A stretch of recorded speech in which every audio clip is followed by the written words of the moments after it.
Precisely 7 o'clock. Welcome, everybody. I hope you all had a great summer recess. And I'd like to call the 1254th regular meeting to order. So I would like to start with Secretary Gary Hagel. Would you please read the minutes from the last regular meeting and the banquet? The 1253rd regular meeting of the Entomological Society of Washington was convened at 7 p.m. 1st of May 2025 in room WG 33 of the National Museum of Natural History with a welcoming greeting from President Talitha Samoa. 16 members, 5 guests, and 14 virtual attendees were recorded for the meeting. Recording Secretary Gary Hagel read the minutes of the info meeting, and these were approved by the attending members. Program Chair Matt Buffington provided details for the annual banquet, including a date of the 5th of June. Ted Schultz will be the speaker for the event and will discuss his career working with fungus ants. The locale will be Busboys and Poets on 13th Street in Chinatown. A meal will be served at 6:30 p.m. and the presentation will start at 7:30 p.m. Matt also noted 3 new membership applications from John Carr, Emma Peters, and Yavuz Turum. Manon Davis stated that she had in 2015 published in the proceedings a summary of declining membership numbers over a 50-year period. She suggested that the society continue reviewing this figure every 10 years. Webmaster Lourdes Chamorro noted that such comparative figures are continuously available in the current website construction. Program Chair Alan Norbaum displayed specimens of flies that he collected recently in Brazil, and also some specimens of Straußia species that may be undescribed. Alan Norbaum presented ESW Proceedings Editor Jerry Cook from Sam Houston State University for the evening program titled Pygmy Backswimmers, an overview of the family Pleiadae. In general, this family of Hemiptera has been neglected with only 97 publications in the past century. They were formerly considered to be part of the family Noronectidae. They have simple heads and thoraces with large eyes and 3 segmented antennae. Taxonomists have focused on their antennae, which are small and tucked under the head. There may be some good character that has been overlooked. SEM technology was used to examine antennae, and good characters in the form of chemosensors were found. Distinct patterns per species were determined in careful examinations. Another method of separating species is the examination of ovipositors, which must be dissected out. Small spines and patterns were found to be vastly different among species. Other characters were found on legs, genital sternites, and sternal keels. The ecology of Pleiades includes distinctions. They are found only in small bodies of water and are often the top predators in their habitats. They feed on mosquito larvae and swim upside down. Their eggs are thought to be placed in plant stems. Many have wings and can fly. Close attention to characters has produced proper species separation and provides an advanced opportunity for research of this fascinating group of insects. The meeting is adjourned at 8:10 p.m. Changes, booze, hisses, alteration. I might have mentioned Ted was our speaker for the banquet, but I wasn't program chair. I mentioned my title was program chair. Yeah. What is your I'm membership and communications secretary. Yes. Congratulations. Thank you. Okay, your time is up. I'm going to do the second reading, shorter, happily, for the annual banquet. The annual banquet of the Entomological Society of Washington occurred at Busboys and Poets on the 13th Street in Chinatown on the 5th of June. Dinner was served at 6:30 p.m. by the staff of the restaurant, followed by a presentation at 7:30 p.m. Of special note was the exhibition of the Society's new banner, presented by President Torreta Silva. More than 60 people attended the meeting to hear a featured speaker, Ted Schultz, discuss his research in a presentation entitled Earth's First Farmers, the Coevolution of Fungus Farming Ants and Their Fungal Cultivars. During the fast-paced talk, Dr. Schultz reviewed the history of fungus farming, ant research, and discussed a multi-decade devotion to the subject. Images of the process of digging out colonies, primarily in Brazil, were fascinating and educational.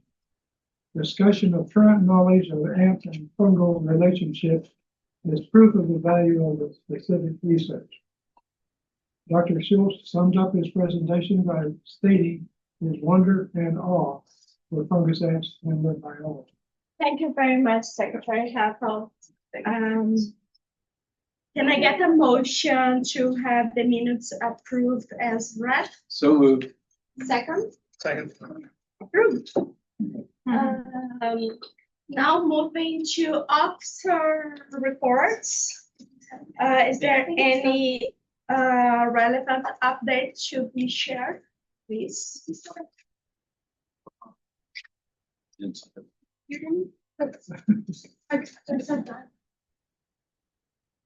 Hi, I'm Matt Buffington. I'm the Membership and Communications Secretary for the NSOC of Washington. Boy, do I have a report tonight. Because of our summer recess, we've gone a few months now, and part of the process of becoming a member is your name has to be read out loud by me, recorded by Secretary Hevel, and then reported back the next meeting, and then you're a member. So it's old school, and we still follow that tradition.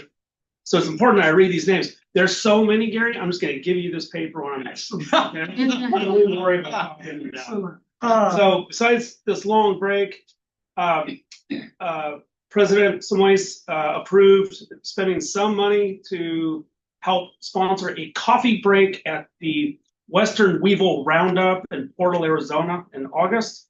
And yours truly was the coffee master. And we had a banner, which I forgot. It's in my little. Me too. Yeah.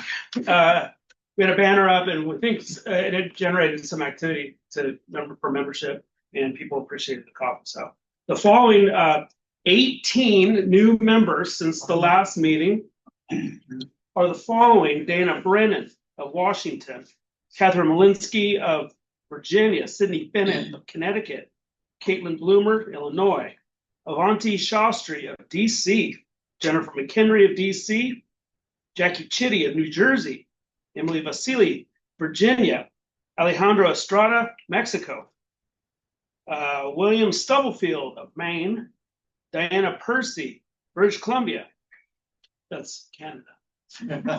Arnold Minke, who I know is from Arizona, which he must have renewed his membership.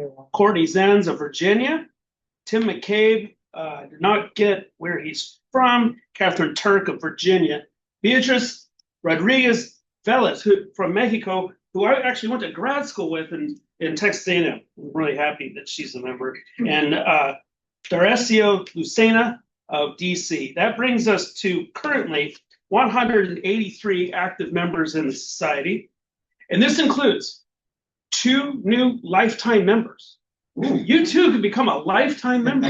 If you cough up enough cash, we will make you a lifetime member. And those 2 new people are Diana Percy from Canada and Chimo Mingual, our former postdoc and dipter Chimo Mingual is now in Germany. They are lifetime members. So the calendar year, 2024, we ended with 40 new members. And so far in the calendar year of 25, we're also at 40. So we have a few more months to exceed calendar year 2024. So help us make that happen. And membership has its privileges. I think Telly Savalas said that for Diners Club. Publishing with the proceedings is going to become open access for members and free. So if you're a member, you can publish in the proceedings an internationally recognized journal of excellent entomological research, and it'll be open access. So consider that as well. That is the conclusion of my report. Well, you have a question? No. Oh, A comment. a comment. I'd just like to add that I recently was lead author in a paper in systematic entomology. It took me like several weeks to get through all the rigmarole. To get Oh, that's right. You With that you rigmarole. do not have to do all that stuff. That's right. It's tell Jerry. Yeah. ESW, we make ESW either proceedings easy. Yeah. How much money would I have to cough up to be elected? Yeah, it's a multiple of the regular membership. And I can't remember what that multiple is. 600. It's For 600. you, it would be a bargain for sure. Yeah. I think Yeah. Money's worth. Rated nonprofit. I think it's a 10 pounds. I can't remember. Yeah, we did It's calculate. in the bylaws. You're Yeah. supposed to know that. I write the bylaws. Oh, yeah, actually. It's not in the journal. Younger you were Yes, before you. that's right. The more you save. Yes. For the membership you mentioned. Yep. The Washington chapter or the national? There's just one. Okay. And We are one Society. society. Yeah, we are an international society. Thank you. Okay, any more questions? Thank you for your attention. Thank you, Dr. Buxton. Other officer reports? I am an officer. I am the past president, Don Weber, and I have a report as chief cook and bottle washer of the nominating committee. In December, we'll have an election, a special meeting in which we will elect our 8 new officers. Our president has already ascended from president-elect. We will elect a new president-elect, and we do have a nominee for that office. His name is Alan Norma. No, you already agreed. Gosh.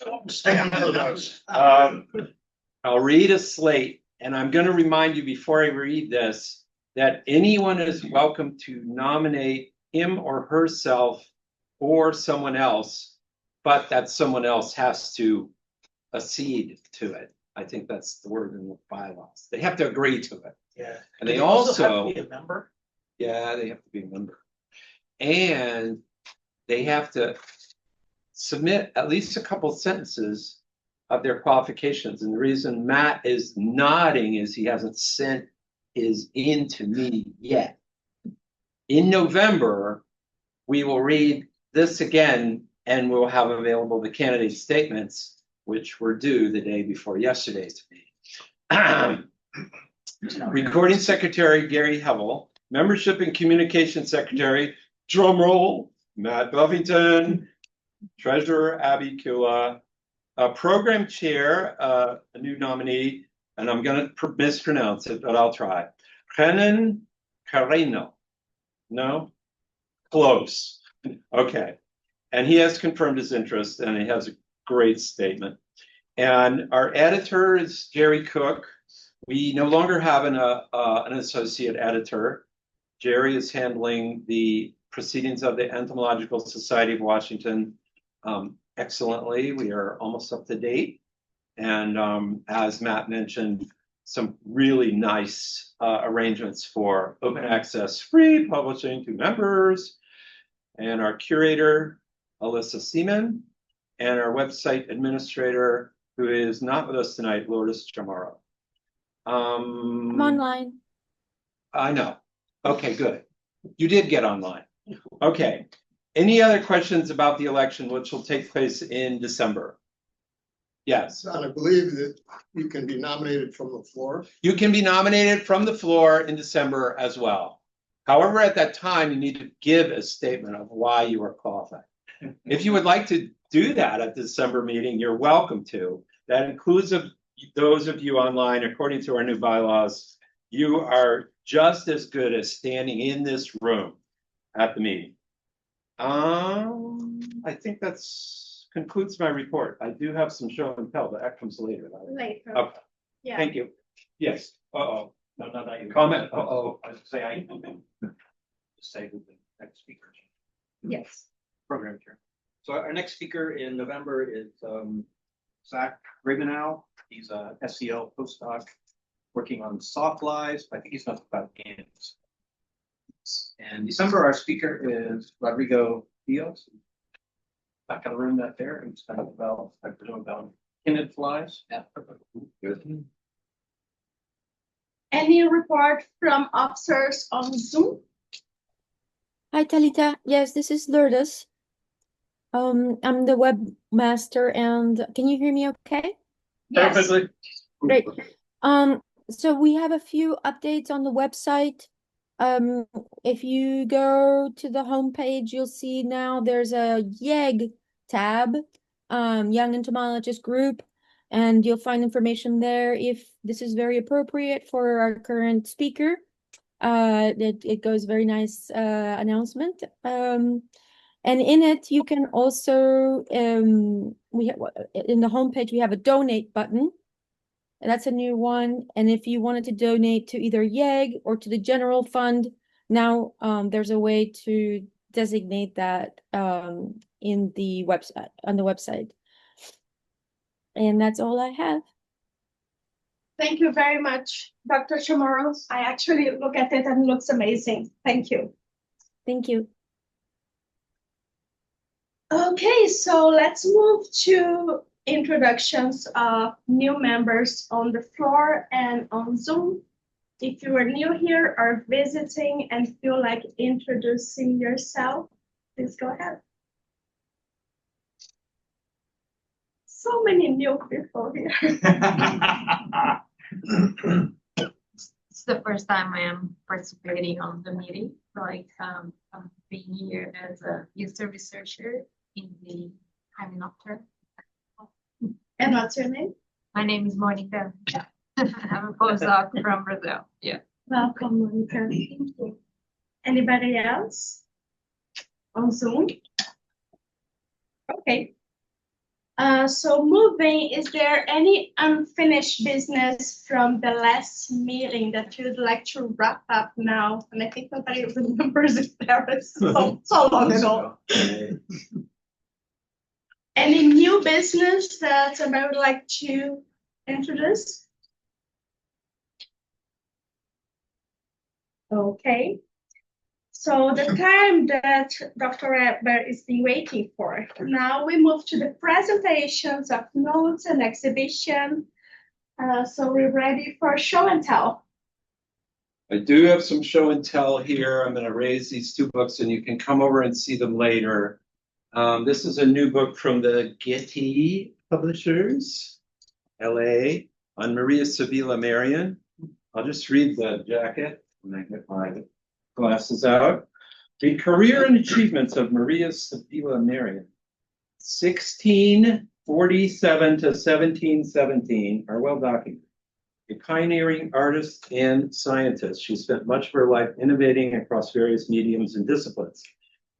The earlier biography by Kim Todd, I recommend. There's two other books about her here.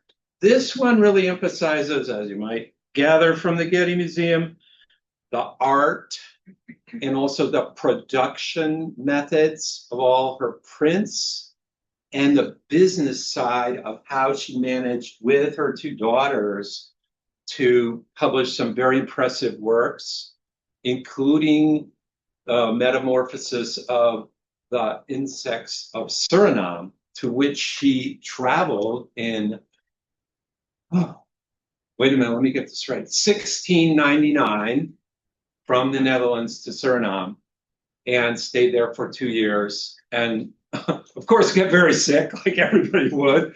I think about she managed to come back and publish her masterwork, one plate of which is here. I invite you to come see that. Two other recent ones. I don't know if any of you know, she should be a member. The author of both of these, her name is Chris Alice Kratzer, and this is published by Owlfly Publishing, which is her own publishing house, Cicadas of North America, recently viewed in American Entomologist. I'm the book review editor for that. So if you have fantastic books you want to either promote or you're interested to review one, let me know. This is one that isn't out yet. It's from Princeton University Press. They seem to be pumping out entomological publications. This is the Social Wasps of North America, Central America, and the Caribbean, also by Chris Alice Kratzer, second edition. And you can see from this that it's, well, you can't see from there maybe, but it's pretty comprehensive. I'm going to get somebody to review that pretty soon. You're invited to come up and see that. I want to mention one other thing. There is annually in November the Riley Memorial, it's a C.B. Riley Memorial Lecture that happens at the AAAS. It is free. It is, they're even good hors d'oeuvres for free. The speaker is sponsored by AAAS and the Riley Memorial Foundation, which, disclaimer, I'm on the board of directors. And the speaker this year, I'm very happy to announce, is an entomologist by the name of Christina Grotzinger. She is from Penn State. She is an expert on bees. And she's going to give a more of a general talk. Unfortunately, I don't have the title right in front of me, but Riley Memorial Lecture, November 20th. And I don't have a calendar in front of me, but I think it's either Wednesday or Thursday. Anyway, you're invited to look out for that, and maybe we might put a link on the website because he is our founder, and this lecture honors C.B. Riley, and Christina's a great talk. And where is it? It is at the AAAS headquarters downtown. That's New York Avenue. It's where they all those things come together. It's like Chinatown. Yeah, China. Yeah. Oh, you can definitely walk. Yeah. And by that time, maybe Matt and I will figure out how to get into C.B. Riley's old house, which is also walking distance from there. Thankfully, I will now conclude my show and tell. Thank you very much. Well, and this evening we have a very important speaker as we are joined by a member of the Young Entomologist group. So before introducing him, I would like to invite Elmer Brown and Christina Factor to say a few words about YAG and to introduce the speaker. They are also representing Dr. Dave Adamski, who is a ESW honorary member and the YAG co-founder. And Dr. Adamski would love to be here tonight. Unfortunately, he cannot join us, but we are grateful that he's being very well represented. Thanks. Thank you, Dave. Good evening, everyone. My name is Elmore Brown, and I'm one of the educators for the Young Entomology Group. And I say Young Entomology Group, but I didn't know until last night that it's actually the Young Entomologist Group. I did not know that. Talita sent Christina and I an email saying we speak a little bit on the YAG group. And one thing about me, if you don't give me a time limit, I can go for hours. When I do presentations, I'm gonna go until people stop me. That's literally, so if you didn't give me a time, but I did keep it kind of short. So the Young Entomologist Group was established in 2012 as an outreach program of the Entomological Society of Washington. And Dr. Adamski is the co-founder of this organization. Here's the philosophy and mission statement of this group: to provide instruction in museum and natural settings about insects and spiders. As such, we strive that our membership will become more tuned to the regional diversity of our insects, fauna, flora, and natural history in general. Families with children from 5 years of age to early teens are encouraged to participate. So only from 5 years up is good for the Young Entomology Group. Instruction is given through age-appropriate activities organized by professional entomologists, certified public school, and homeschool teachers. YAG meetings are held every month except January. So we do need a time off 1 month a year, and that's January. During the winter months, February, March, and April, meetings are held indoors at different locations. In May, outside activities commence and continue until late in the year, depending on weather conditions. The outdoor schedule often includes travel to regional and state parks and may include overnight visits. Now, this picture here is one from Black Hill Regional Park, where we, over the years, have worked with various nature centers in presenting insects. For Black Hill Regional Park, we would do insects in the meadow. So all the educators would take turns taking groups down to the meadow, going through the meadow, looking for whatever we can find. And we found quite a bit. It was very exciting. But you can see some of the faces of the youngsters in here that are very excited about what they're doing. And here, of course, you have, now my pointer doesn't work on these screens, but here you have Dr. Dembski. And Dr. Dembski, I don't know if you guys ever talked to Dr. Dembski, but once you get this gentleman talking on insects, like that gentleman did there, Dr. Dembski would talk to you for hours. He really gets into his presentations. This is the reason why we do what we do. This here, the youngsters, trying to teach a youngster at this age about insects. And what Dr. Dembski is doing is putting a milkweed tusset moth caterpillar in her hand, and she has no problem holding it. And I know what you're thinking. That's actually her dad standing next to her, because I say to him, would you like to hold it? He said, of course not. I'm not holding that. I said, but your daughter is holding it. He wouldn't touch it. The gentleman wouldn't touch it. And this young lady held some other things that we had there, like hissing cockroaches, praying mantis, and she held those animals, or insects, as you will. This is me holding, and we actually, with all the people who've never ever seen a praying mantis eat, I was actually doing this off my hand. And it was surprising how people were so excited to see this praying mantis eating off my hand. I feel like I need to note that praying mantis chewed on me. The same praying mantis when Christina held it, it actually chewed on her skin. Yes, yes. And then I did get one of the gentlemen to do it for his son. He held it. And here's Dr. Dembski. This was the main reason for the actual trip that we did to Black Hill, was releasing monarch butterflies. And you see when we tag and release those butterflies, I'm sure all of you have seen that before. That's Dr. Dembski releasing a butterfly. This is at Merkel Wildlife. We go to Merkel every year in the month of November. And the reason why we go late in the year is to see where the pollinators go at the end of the year. So we try to get out, and what Dr. Dembski does is explain to the youngsters about pollinators, not the pollinators that come in the spring, but the ones that overwinter. And one thing, and here I am doing a little presentation, and what I like to do is see all the leaves in the background. And what do we tell our kids this time of the year?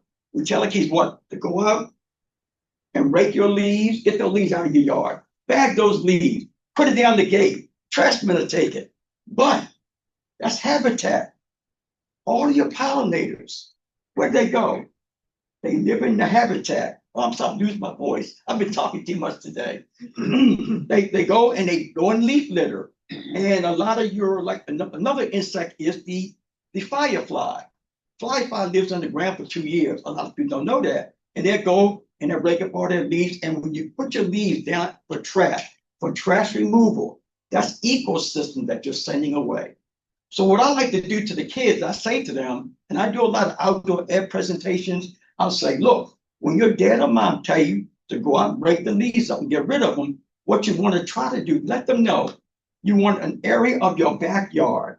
I want to take these leaves, I'm going to put it in an area of my backyard so animals have a place to go, so the insects have a place to go, and leave it like that. So when the leaves blow away, just get them back in there, get it back in there.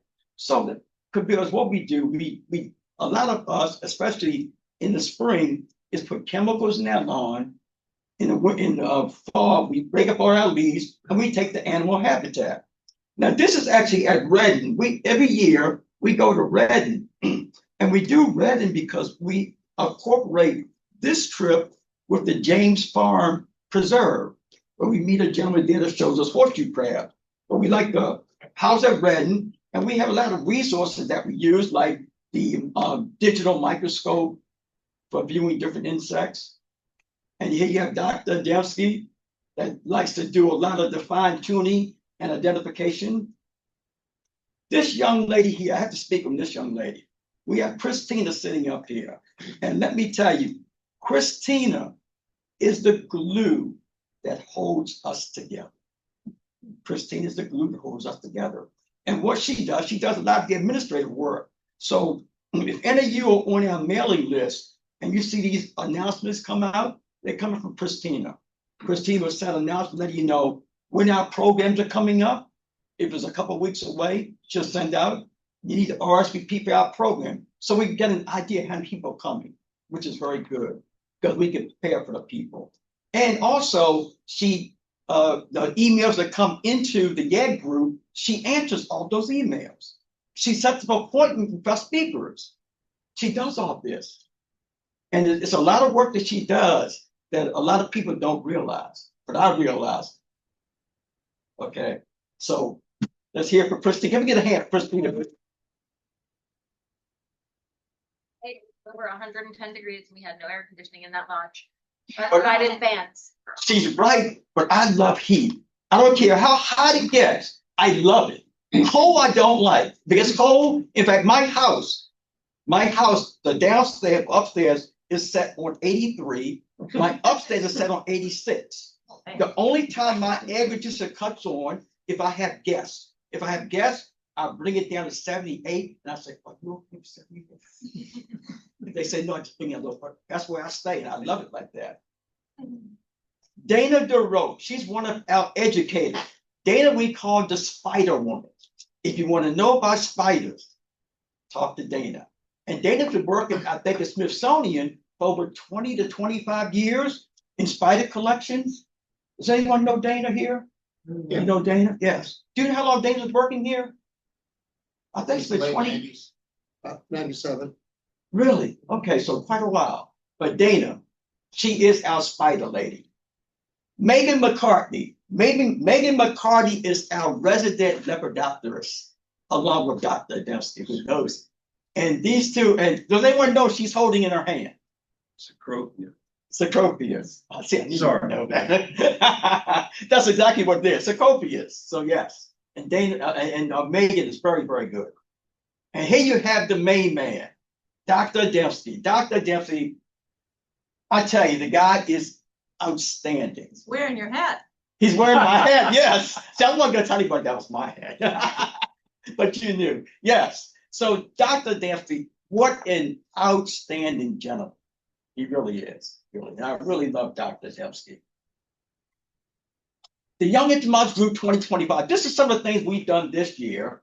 And our first meeting in February with this gentleman, Dr. Charlie Staines. I always call him Charlie, so I forget the last name. So Dr. Charlie Staines. This guy did a presentation for us in February on Coleoptera. That was one of the best presentations I've seen in a long time. He was doing the beetles. This was a group that was there that day. The presentation was so good and what he was covering, a lot of the things that he does as far as test arenas and his research. And I said, Christina, we should get him, because we didn't have our meeting set for the end of the year. We should get Charlie out to do something for the end of the year. Christina contacts Charlie the next week. He gives her a date immediately. So October 11th was our date to go out and see Charlie at Servant. I wanted to see this place for a long time. And I find out today, because of the shutdown, we might be shut out. So nothing happens between now and then. Next Saturday, the 11th, we got to look for alternative programming, which we're working on now. I already have it scheduled. You have it set already? Okay, see what I mean? She already has it set. She found out today. So that's what I'm talking about. Yeah. And Dr. Dempsey, this was our March meeting. And the March meeting was supposed to be an illustrator. The illustrator we had did a presentation for us back a few years ago, and that was V. Shai, which is, the guy is very, very good. Very, very good. V. Shai was actually, he talked to Dr. Dempsey, I think on Monday, and he said, Dr. Dempsey, I'm not feeling well. I'm still hopeful to be doing your program on Saturday, but just in case you think you can cover it. Now, if he says this on Monday, you know Dr. Dempsey, he's going to do everything he can in the event this gentleman doesn't show up. And that's what he did. On Friday, he contacted V-Shot. V-Shot was definitely, he just under the weather. So Dr. Dempsey called me, said, I'm going to be doing the program tomorrow. So, okay. So we had a full house that day, including this young man here. I think you guys know, his hair was a little bit longer then, just a little bit. And we had a very good group that day, and Dr. Dempsey did a fantastic job on this presentation. Then comes March, and we had this gentleman. No one knows this guy, I'm sure. That guy there. This guy comes in with a box. That's his box. And he said, I'm going to do a presentation on Hymenoptera. And he did a talk on each one of these insects.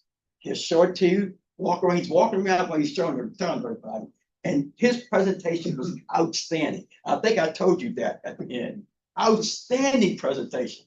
I was really impressed. And this is the speakers that we get for our groups. And one thing, you get these speakers that come out and they give their heart and soul to the youngsters and to anyone who comes and listens to their presentation. Very, very good presentation. And this was March, April. This is May. May is the first time we go outdoors. And we actually go to Caledonia every year. And we do it's an overnight camping. That's our first camping overnight trip. First overnight camping trip. But our second day is our aquatic day. So we go out and we get seines and we catch as much as we can. And right beside Dr. Dempsey, you see these little buckets. We don't let these insects sitting there and die. We have these containers with air stones in them, and we're moving over to the container as we see them, these gentlemen picking them out, pick anything out we find. We find a lot of mayflies, stoneflies, and my favorite, the dragonfly nymph. I love the dragonfly nymph. But we found all sorts of things in here. And everyone knows what this is, I'm sure, right? Who doesn't know what this is? That's what I wanted to see. Dr. Dempsey taught me how to do that, how to put that up. And when I put it up, I gotta make sure there's no creases. Even though you see little creases on the side, I can't help that. But I try to get all the creases out. He comes out and inspects it. Okay, that'll do. That'll do. But to have your sheets up and wait for it to get dark and come to see what you capture on the sheets is fantastic. Something I don't expect. A lot of you, I don't know, unless you go up with Dr. Dempsey and see what he does. He called me at 3:30 in the morning. And he said, have you checked the sheet? Now, I conduct the night hikes on our field trips, and we go out pretty late and we come back, and I'm tired from all day long. I said, David, you're calling me at 3:30 in the morning, asking me what's on the sheet? No, I haven't been out there, but if you want to go, let's go. You want to go out? He said, yes. So I went and I got him, we walked out to the sheet, and we did find some things on which I'm happy to go out. Now, I didn't bring any pictures of those because I knew I was limited on my time, so I can't show you that, but I can show you this. We actually saw this insect on my hike, which is a lunar moth, which is a very beautiful, beautiful animal. This is my favorite trip of the year, the James Farm Ecological Preserve. If any of you guys have never met this gentleman, Dr. Dennis Bartow. Okay. Dennis is fantastic and willing to share his knowledge. And what I like that he does, he allows our youngsters to not only drill into a horseshoe crab, of course with his direction, but to get the opportunity to do that. Drill into a horseshoe crab and tag the animal. That is phenomenal. And each youngster that does it, because even this once he does the drill, pulls it out, then his hands in the tag, and he puts the tag in. So each of the youngsters get a chance to do both. They drill and they tag. And of course, do you know this gentleman? You. Okay. I don't know him. And of course, we keep data on everything we do, and they keep measurements of sex and all sorts of data on here. And I believe he's been collecting data for over 40 to 45 years on the horseshoe crab. So a very long time. And this guy, well, I'm a little old, so during my time, we had the encyclopedias that when I went out collecting, I come home and I go through my encyclopedia to find things. So you guys, you youngsters won't know that because you have internet and you have things of that nature. You can search. iNaturalist. Thank you. iNaturalist to find out what a species is. You can do that today, but I didn't have that opportunity when I grew up. And this is the group that came on this field trip. All right. For more information on the Young Entomology Group, you can email us at youngentomologygroup@gmail.com or by using the link on the Entomological Society's website. And I just want to give you guys the way I got into the Young Entomology Group. I actually was booked to do a presentation at a time it was called Hawks Reach Nature Center in Little Bennett Campground. And that same day, the entomologists and Jaegers were scheduled to do a program.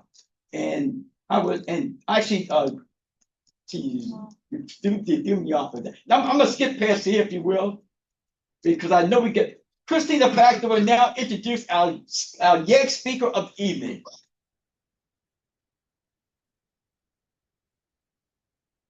Christina Factor, as Elmore just stated, well, the admin and pretty much all the tasks Dave did not enjoy doing for the group. Excuse me. We can't see the screen. It hasn't been shared with the folks out here. There's no screen for me. Are you just gonna switch to this gentleman to go pull his presentation up? Yeah, I think we can, yeah. Anyways, while Talita takes care of that, thank you, Elmore, for the wonderful presentation about the Young Entomology Group. As Talita said, Dr. Adamski was unable to be here tonight to introduce this wonderful young speaker. Marek Sundqvist is 15 and a high school sophomore at Arlington Tech in Virginia. He's been a member of the YEG group since kindergarten, so about a decade. Not bad. Marek has greatly progressed in using the scientific method to discover strategies that the antlions use to capture their prey while they're larvae. In addition to his interest in entomology, Marek enjoys engineering and was awarded a scholarship to attend a NASA camp in 2025. He also sings with the National Children's Choir and plays trumpet in the Northern Virginia Youth Concert Orchestra. On top of that, he's a part of the Phoenix Bikes cyclocross and mountain bike teams, skis with Liberty Mountain Race teams, volunteers at the Long Branch Nature Center, and has started a pickleball club at her school. So without stealing any more of Marek's thunder, I wish to introduce him to the society as the youngest speaker to present here. Come on up, Marek.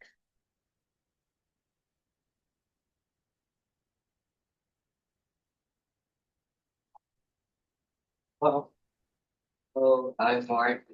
Thanks for introducing me.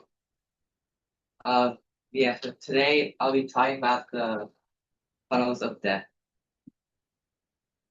So I first want to bring up the Young Entomologist group that I've been part of ever since kindergarten, and they've helped me grow for 10 years, yeah. And those are me, that's pictures of me over the 3 years. And here on the right is a picture of me in Georgetown, Delaware with the horseshoe crabs. Yes.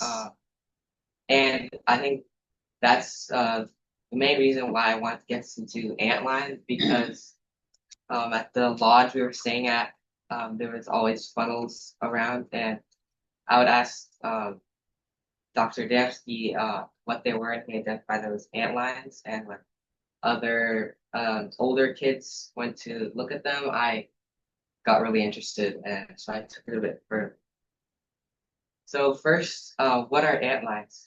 So antlions are in the order Neuroptera under the family Myrmeleontidae, and they go through complete metamorphosis. So the female first lays the egg in the desired place, and the once the larvae hatch, they are predatory and live for about 3 years. And the main part, we'll get into larvae later on, but they create funnels in sand, and they use their funnels to catch their prey. And the prey will be any insect that's as big or smaller than them, but mostly ants. And then once the larva becomes mature enough, it pupates, and you can see a photo of the pupa in a cocoon. They make the cocoon out of sand and silk. And then in early spring, they emerge as an adult. And adults are non-feeders and live for about a month. And during this time, their main goal is to reproduce and lay eggs. So here in the area, we also have another family of the order Neuroptera, the lacewing. And I just brought this up to show another example of a predatory larva. And another one, the owlfly, Asclepidae. You can see the larva looks very similar to antlions with the large mandibles. But unlike creating funnels, they are mostly under leaf litter. And the adults have clubbed antennae similar to a butter. So here we have some predators of the antlions. There's everything from spiders, bats, and birds. But they eat mostly the adults of antlions. But there are a few wasps that prey on antlion larvae, where they go inside the funnel and force the antlion straws open and lay their eggs inside. But also in the US, they're also called the doodlebug, and this is actually a photo I took. And they've been mentioned all the way back in famous literature. So here's first video. I'll play it, so it's just a video time lapse of how the antlion will create its funnel. So it goes around in larger to smaller circles, burrowing under the sand and flicking it out. And eventually this creates a funnel.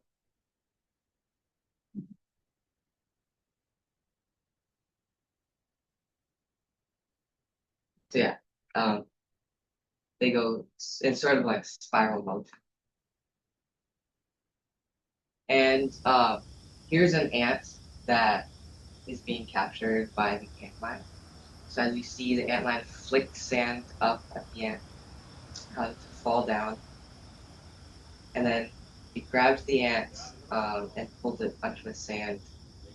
And with its hollow mandibles, it injects liquefying enzymes and eats the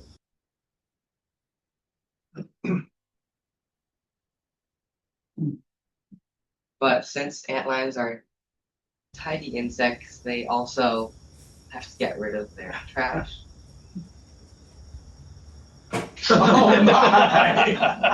Yeah, they'll flick up the ant out of their funnel, and they'll just clean up their funnel to have it ready for their next victim. And see how all the funnel does.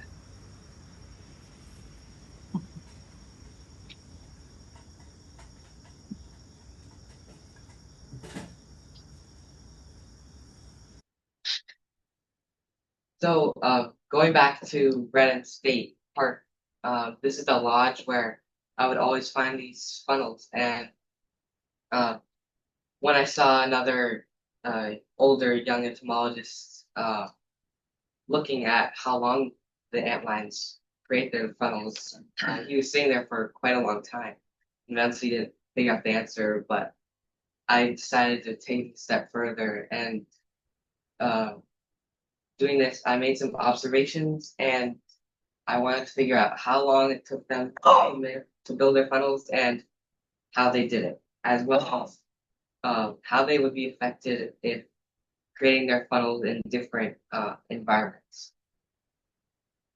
So to start off the experiment, I had to collect a few antlions, and because there's like 2,000 species worldwide. You can find them almost anywhere.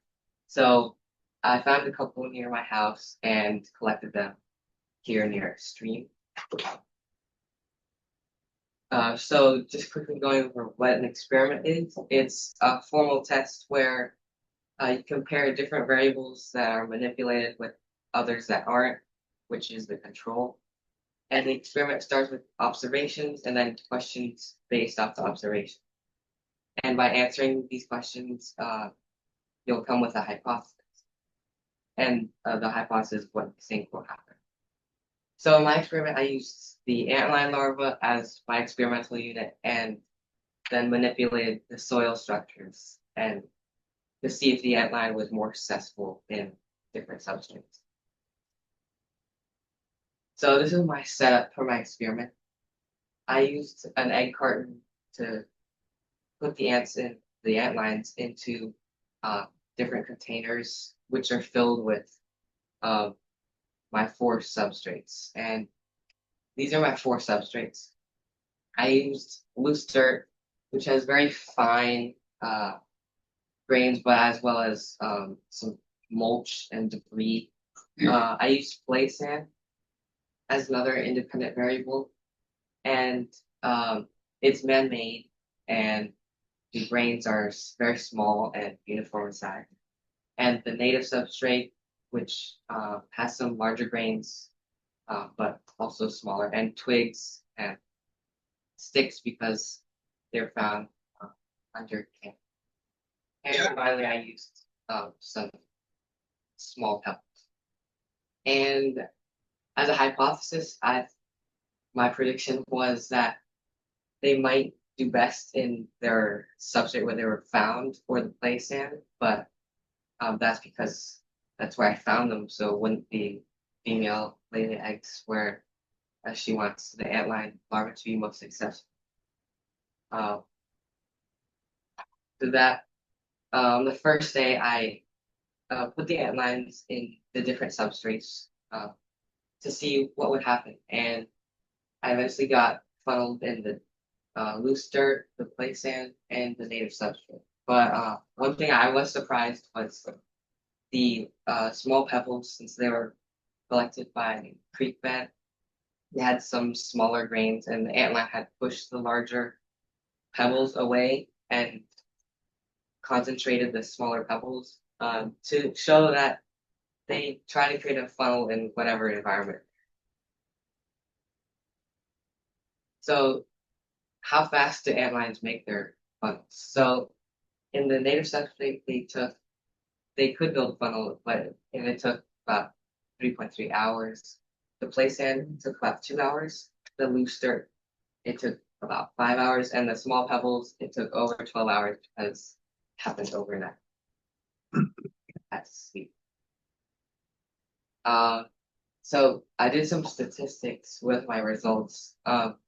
There's a big table with lots of numbers, but the most important is I used ANOVA single factor because I had categorical and numerical data. But most important is the p-value, which should be lower than 0.04. In this case, it was, and that just represents that the results I got weren't random.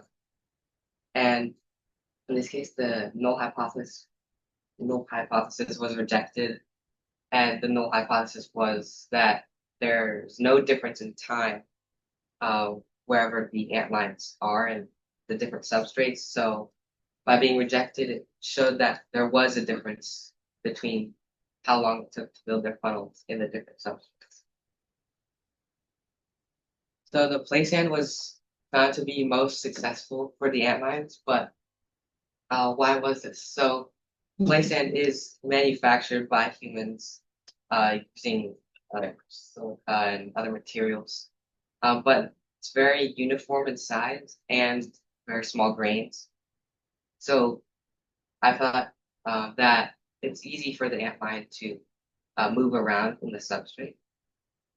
But you don't usually find antlions in clay sand because clay sand is usually in parks and playgrounds, and the sand would be disturbed, and there's not much canopy. also prey with lymph. So I also took a little bit extra data just to see, just compared the antlion size to their funnels. I would need to do a whole nother experiment if I actually wanted to compare these, but that'd be would just see. But I thought was interesting is that the smallest antlion and the place in created the largest funnel. But I think that also has to do with the substrate there. So in conclusion, I think that the antlions create their funnels best in a substrate that is more smaller and uniform in size because they wouldn't bump into anything random and it's easier to move around. So going forward, I think another experiment I could get even more specific with substrate size by using sieves to separate different grain size, and I could measure the exact size of funnel using formulas, and I could also compare the size of antlions to antlion funnels because many people think the larger the antlion, the larger the funnel, but I don't know if that's true. So I don't know. Anyway, that's my presentation. When they're those videos are great. When they flick the material up at a potential prey, or even you showed the I guess it's the remains, the prey remains. How do they do that? What body parts are moving? How do they get that much energy into the you know, throwing the grains of sand or the prey item? Well, it's like the muscles in between the abdomen and then the head. So you know how smaller ants can carry like 100 times their body weight. Like with smaller muscles, they're really strong for their size. So they're flipping it off their head? Yeah. Okay. Wow. Yeah. Are there any antlions that in the wild live like on the beach, like you know the shore by the lake or like by the ocean? You might find some by a lake, but I'm not sure if there's lots of sandy soil nearby. And at the beach, I mean Delaware is close to the beach, but the thing is antlions need some sort of shelter from the rain for their funnels, and the beach doesn't really have that. But sure, like offshore where there's some canopy. I was noticing out in some western areas where I've been, they seem maybe where the rain falls a lot less, they seem to be more distributed out. Whereas, as you mentioned, in the east, they need or places where there's more rain, there seem to need more shelter. Is that where you generally found them? Yeah, I didn't go 100% west. Yeah, no, but I mean, in terms of places that were sheltered in a microclimate that would get less rain.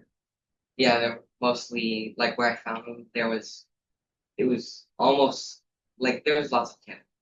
It wasn't just open.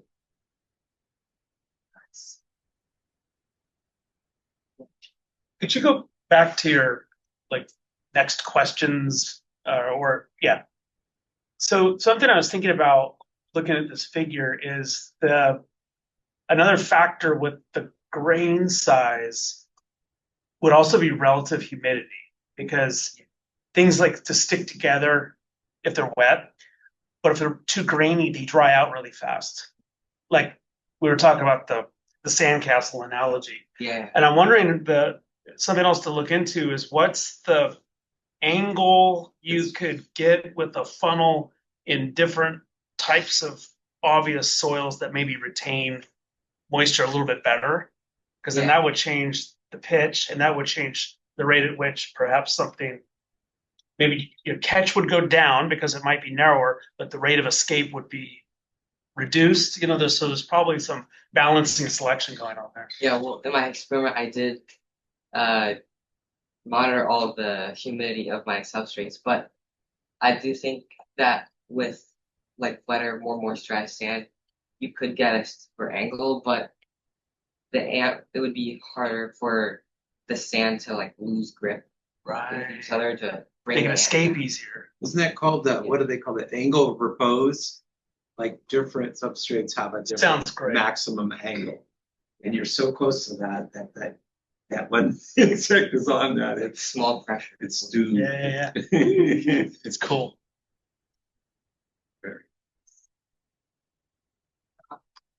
Did you assess whether all of the individual antlion larvae you used in the experiment were the same species? No, I wasn't able to do that, but I did find them all in the same area. Obviously, that doesn't mean they're the same species, but I wasn't able to get them under a specific microscope.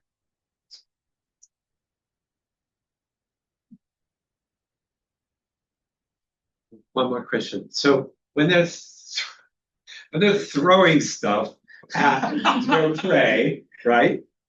Are they throwing kind of random substrate, or do they have quote unquote ammunition that's different than the soil? If it's a mixed substrate, They're under the sand, right?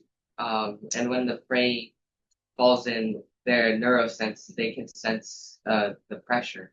And since they're already under, they just flick whatever's on top of them up, and usually something will hit the ant. And it'll cause also the sand on top to shift down because the sand at the bottom is missing. Sure. And that'll also help with the ant fall.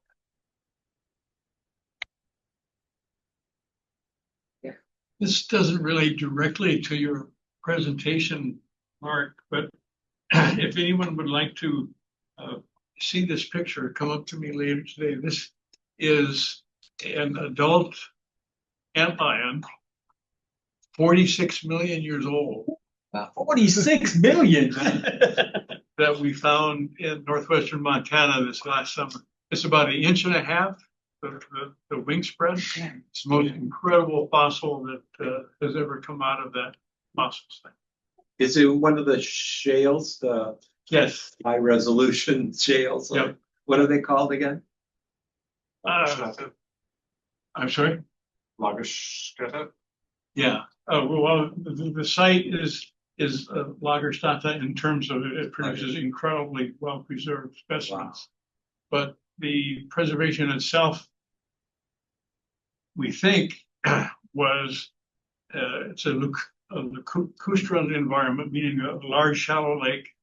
And at one particular day, the water was covered with cyanobacterial mat or green slime. And these insects fly over it and they fall in, and the cyanobacteria secrete mucin, so it's very sticky, but they're also phototropic. And so the cyanobacteria grow up and envelop these specimens, and the preservation is quite remarkable. Wow. What is the name of the fossil site?